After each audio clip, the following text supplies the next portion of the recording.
messaging. Oh darn it, I've just... everything's going wrong. Hey dudes, how's it going? Welcome back to another video.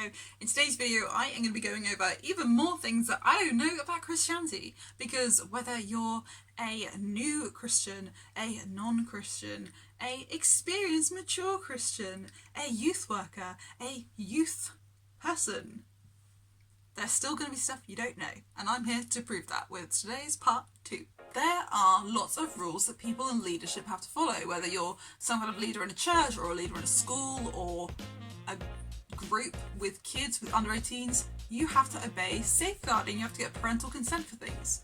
So my question is, how would Jesus respond to safeguarding?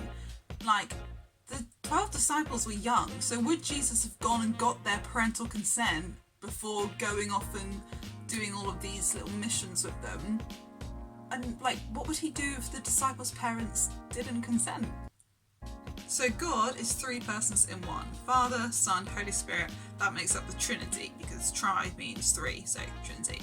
Therefore, God is always in relationship with himself. He's never experienced loneliness. So what is his idea of loneliness? Because he knows everything, because he's God, but he's never experienced loneliness for himself directly, has he? Because he's part of the Trinity. Or are we saying that Jesus felt lonely? Did he feel lonely? What does God know of loneliness? I don't know. How does Satan relate to time? For us humans, time is linear, it's straight. One thing happens after another, it's chronological. Whereas God is outside time, so he doesn't watch things second by second like we do. He experiences everything all at once. But where does Satan stand on that? Because Satan is not human and Satan is not God. In the Garden of Eden, why was there a tree which is all about the knowledge of good and evil? Why was there a tree that was given that kind of power and status, and why did that tree represent that quality? Because it doesn't seem like there were loads of trees that represented things. I haven't heard of a tree of hope, I haven't heard of a tree of joy, so why that? And also, in heaven, will there also be trees that represent things and have power?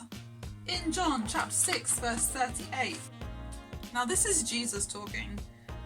For I have come down from heaven not to do my will, but to do the will of him who sent me, aka God the Father. So that is saying that Jesus' will is different from God the Father's will.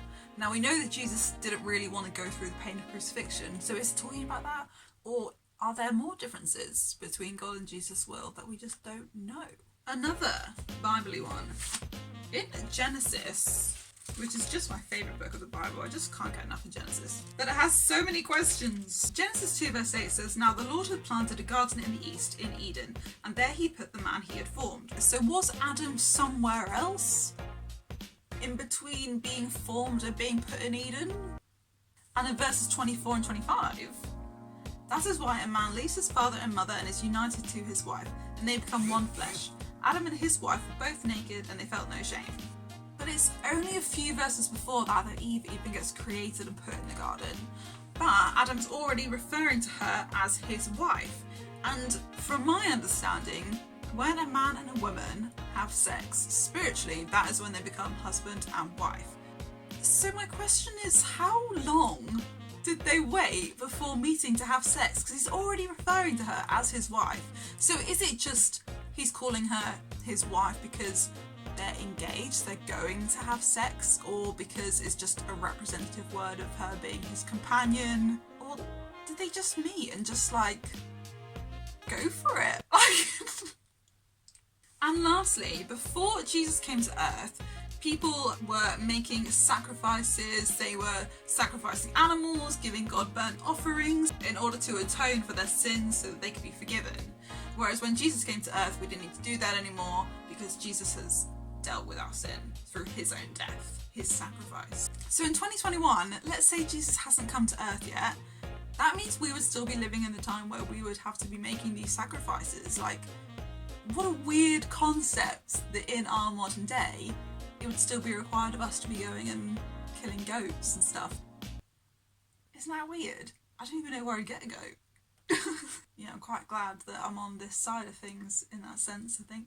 So there you go, there are even more things that I don't know about Christianity, and I'm sure there will be a part 3 to this because there's always weird things to think about, weird rabbit holes to go down, and things to explore, which is all good fun, all good for a nice debate. So if you feel like you have any answers to any of these questions, or you've got extra questions for your own, do drop them down in the comments, because I'd be really interested to see what you guys have to say. And before you go, don't forget to like this video if you've liked it, comment your comments, subscribe if you haven't already, and I'll see you in another video. Bye!